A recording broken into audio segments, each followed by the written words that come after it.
Kisah Romelu Lukaku adalah inspirasi bagi setiap pemain bola sepak di mana beliau mempunyai masa lalunya yang sukar dan hidupnya berubah setelah membuat perpindahan rekod di Chelsea.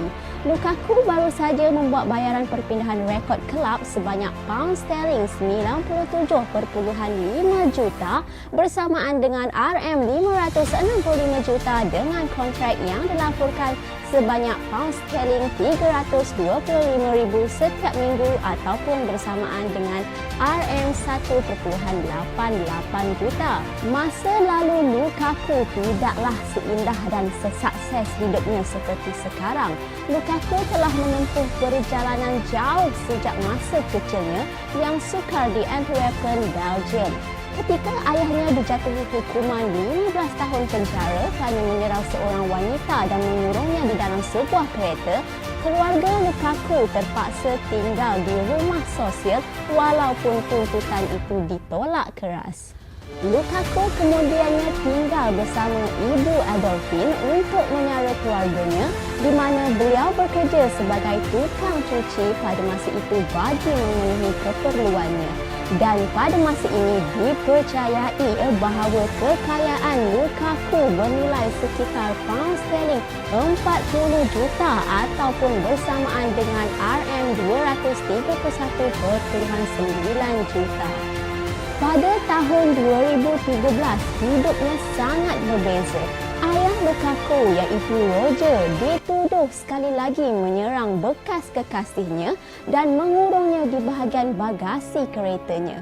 Roger kemudian dijatuhi hukuman penjara 15 bulan kerana gagal menghadiri perbicaraannya, tetapi dia mendakwa dia gagal berbuat demikian kerana dia telah berpindah ke kawasan lain di Brussels dan alamat barunya tidak didaftarkan. Roger terpaksa bersara sebagai pemain bola sepak profesional dan keluarganya muflis.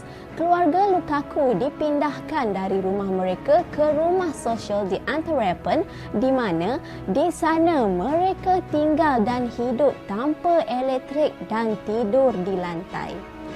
Lukaku berkata, "Ketika ayah saya berhenti bermain, kami mengalami kerugian kewangan yang banyak. Orang-orang sekeliling juga meninggalkan kami dan saya selalu ingat akan peristiwa itu. Dan semuanya berubah untuk kami dalam 2 bulan. Saya ingat semuanya. Pada masa itu, saya berumur 5 atau 6 tahun.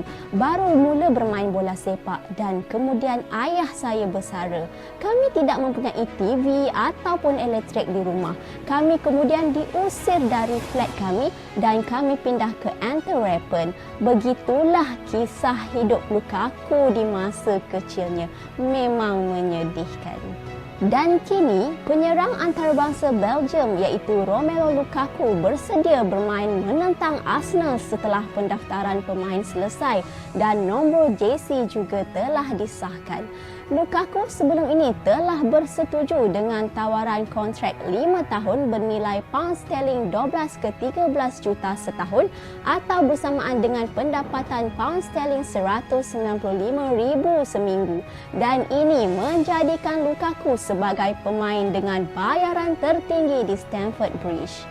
Selain dari perlawanan Piala Super UEFA menentang Villarreal, Lukaku juga turut tidak beraksi dalam pertandingan pertama Chelsea menentang Crystal Palace yang berakhir dengan kemenangan 3-0. Bekas penyerang Manchester United dan Inter Milan ini bagaimanapun kini telah bersedia untuk diturunkan oleh Thomas Tuchel untuk debut keduanya menentang Arsenal hujung minggu ini. Perpindahan Tammy Abraham ke AS Roma membenarkan Lukaku memilih untuk memakai jersey nombor 9 kegemarannya.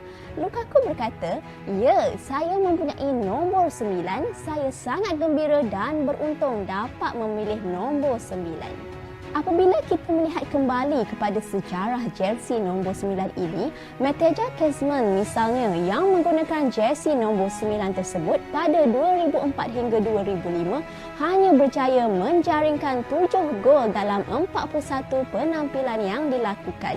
Franco Di Santo juga merupakan pemilik jersey nombor 9 dari tahun 2008 hingga 2009 dan langsung gagal menjaringkan gol daripada 16 perlawanan.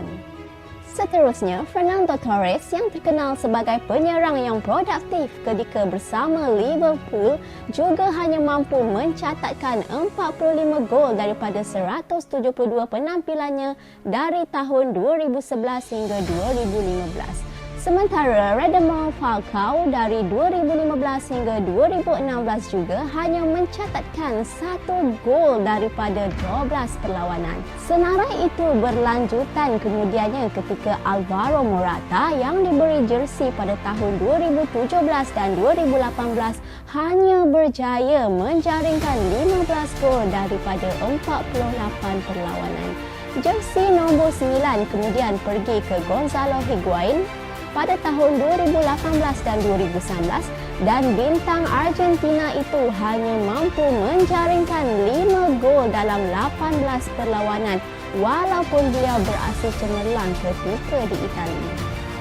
Mungkin ianya hanya tahlul untuk mempercayai jersey nombor 9 Chelsea yang menyebabkan pemain gagal menunjukkan prestasi terbaik.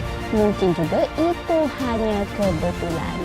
Lukaku yang mahu membuktikan kemampuan sebenarnya kali ini ingin membuktikan bahawa tidak ada yang dapat menghentikan kepulangannya ke England kali ini, termasuklah kisah tayul mengenai jersey nombor 9 Chelsea.